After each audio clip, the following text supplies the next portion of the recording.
Today's readings are highlighting that Christ is King. So they're not quite taken out of context, but there's a small little portion of Jesus talking with Pilate.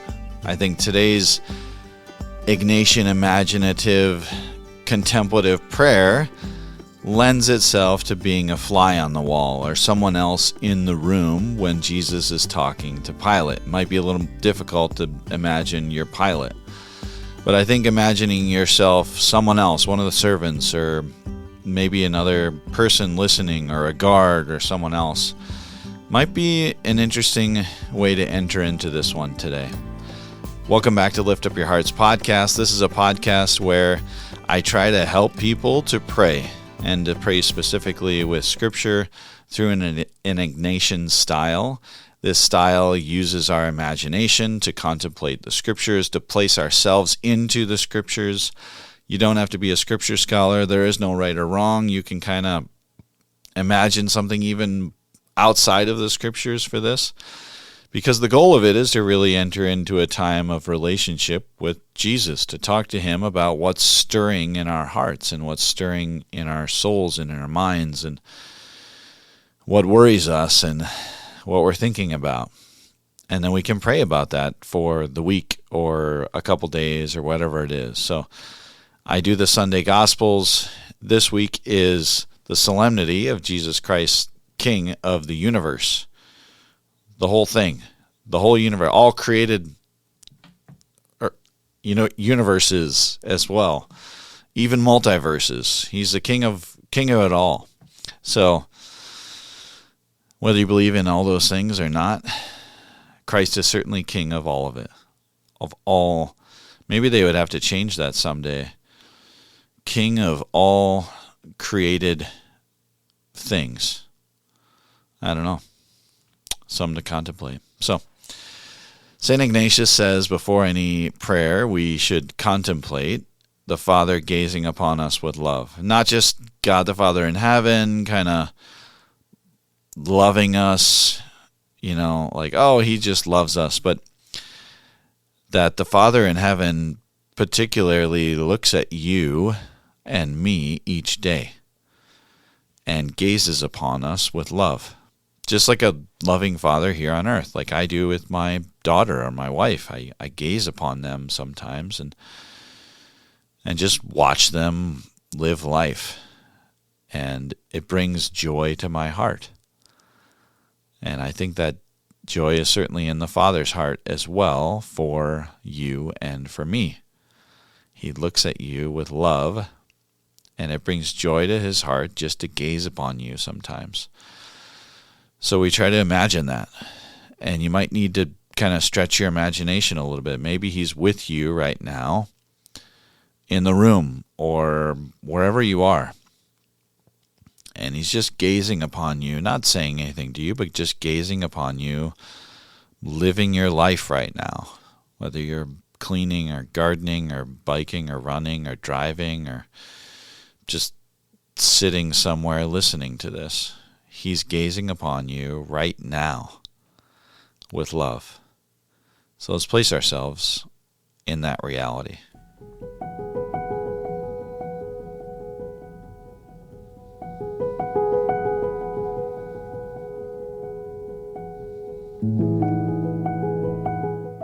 Like I said, today's gospel is not quite taken out of context, but it's certainly kind of plucked to emphasize a truth, that Jesus Christ is King.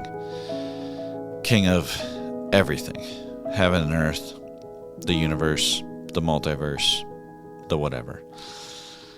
And so, we get this passage from the Gospel of John, chapter 18, verses 33 to 37, where Jesus is with Pilate.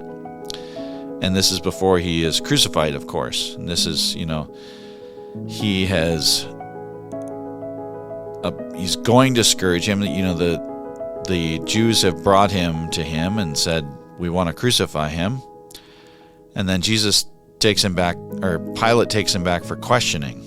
And this is how the questioning goes. And it might be a little hard for you to imagine yourself being Pilate today. You know, St. Ignatius says to really enter into the passage. But it might be easier to be a fly on the wall. Not an actual fly on the wall, but maybe someone else in the room.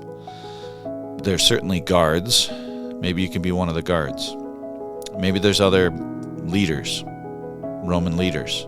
Maybe there's just servants in the room and they're watching and listening. And what would that do to you if you were one of the Romans there listening to this interaction? I think it would be quite odd. I can imagine this is not what you would normally see from a prisoner. This type of calmness. I mean, it doesn't say Jesus was calm, but you can certainly infer that he was calm by what he was saying. You know, that his words are calculated.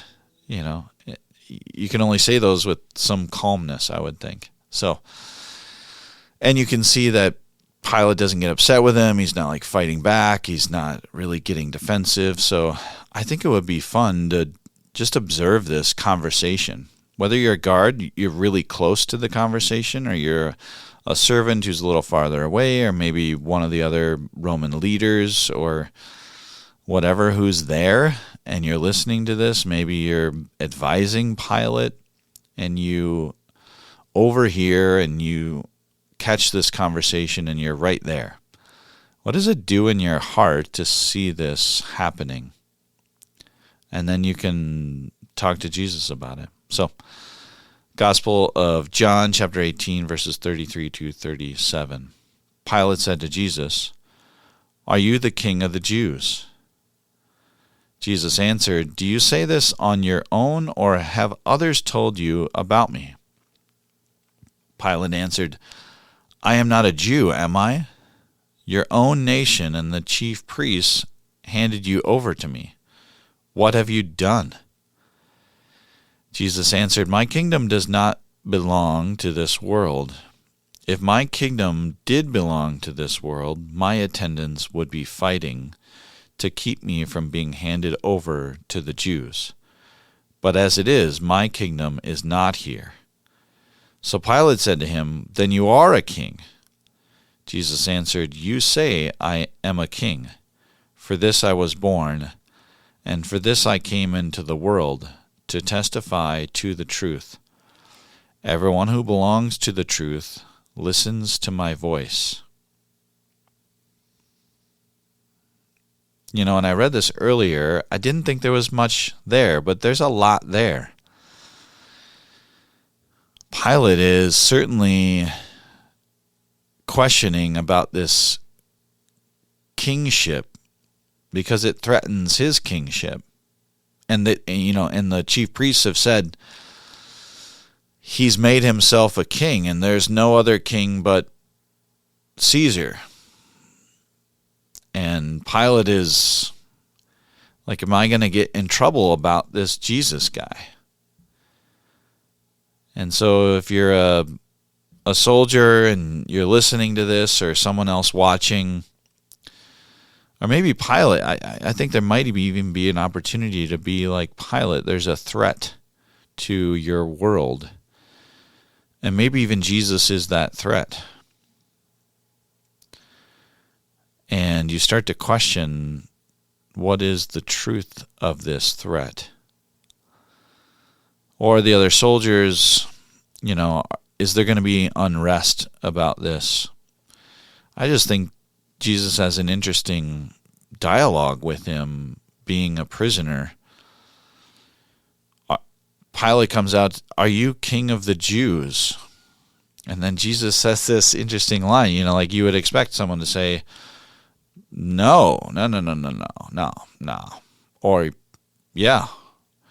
But he gives this answer, "Do you say this on your own, or have others told you about me?" Do you say this on your own, or have others told you about me?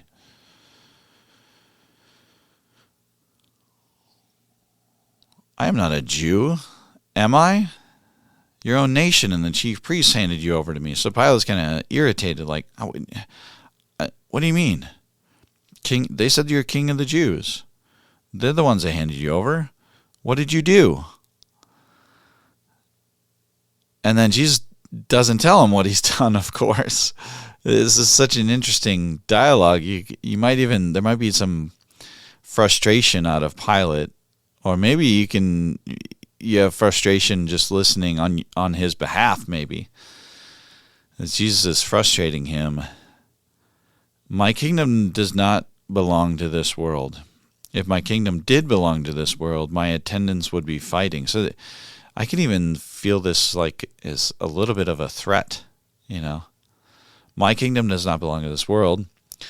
If it was, they'd be fighting you. And, there's kind of this sense that, like, they'd be winning, like we'd be fighting against this. But you don't see anyone fighting for me, do you? But as it is, my kingdom is not here. So Pilate said to him, then you are a king. So he's really only worried about this king thing. Then you are? You are a king?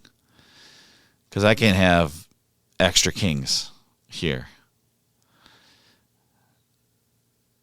And I get a sense as like an observer that I can kind of start to tell that Pilate doesn't get it. He's really only focused on whether Jesus is a king or not. And Jesus is saying, yeah, but not in the way you think. Yes, but not in the way you think. I am. That's why I came here. You say that I'm a king, for this I was born, and for this I have come into the world. Interesting line. To testify to the truth. Everyone who belongs to the truth listens to my voice. And then I think after this, we hear Pilate say, what is truth? This cuts it off because, the readings are really about the kingdom. Jesus is king of heaven and earth, but Pilate says, what is truth? And maybe you get a sense that he's starting to kind of understand. You're not even, what is truth? Like what are you even talking about? You're talking about truth. I was worried about if you're a king, your kingdom's not here. You've come to testify to the truth. I guess there might be some people that I could see certainly would think that he just seems kind of like a crazy guy. It's convenient that no one's fighting for him and that his kingdom's not here because that's like an easy story to tell if you're crazy. My kingdom's not here, that's why no one's fighting. But you would also think that he would be trying to not die. And he doesn't seem to be doing that either. And I start to wonder, as an onlooker or a soldier, maybe this is one of the soldiers. This would be an interesting through line. One of these soldiers hears all of this conversation. And then he's the one that says, truly this was the Son of God. Truly this is the one. When Jesus dies, of course. Jesus dies and there's an earthquake and one of the soldiers says, truly he was. Truly he was. Maybe he's starting to have a little bit of a change of heart watching all this happen, materialize before him. Maybe he thought Jesus was crazy before this. Maybe you sometimes think some of this Jesus stuff is crazy. And you're wondering, like, is this the truth or not? I think Jesus is making this claim today. Just like, C.S. Lewis makes the claim, Jesus is either a liar, a lunatic, or the Lord. And I think you could be one of the onlookers and be wondering which one he is. This guy is either crazy, he's talking about this kingdom that I don't even know about, or he's a liar. He's kind of conveniently saying all this stuff, or he's really truthful. Like this guy, he's really the king of something else. And Like, what is that something else? My kingdom is not here. Where is your kingdom? I think, as an onlooker, one of the soldiers, there's a lot of questions for this. And you might have even heard people call him the Messiah on Palm Sunday. You might have heard whispers or murmurs of who this Jesus is. And then you get to see him. Because you're not a Jew, you're a Roman soldier or servant or judge or someone else in leadership. You've never interacted with Jesus, but you've heard these rumors, and now you see it, and you get a choice before you that he's either crazy, he's lying about this, or he's really truthful, that he's come to testify to the truth. His kingdom is not here, and you start to ask question about where his kingdom really is. And maybe with some curiosity, you follow him. Maybe you follow him along the way, because you want to see what is really going to happen. And maybe wherever you're at today, you hear some curiosity. Maybe you've fumbled upon this podcast and you made it 15, 16 minutes in and you're still listening for some reason, some movement of grace. And you start to get some curiosity. I encourage you to follow that curiosity today. Curiosity of who this Jesus really is. Is he who he says he is? Or is this all just craziness? Or people making it all up? I encourage you today to really investigate that. I am praying for you. Please pray for me. I'll see you next time. God bless.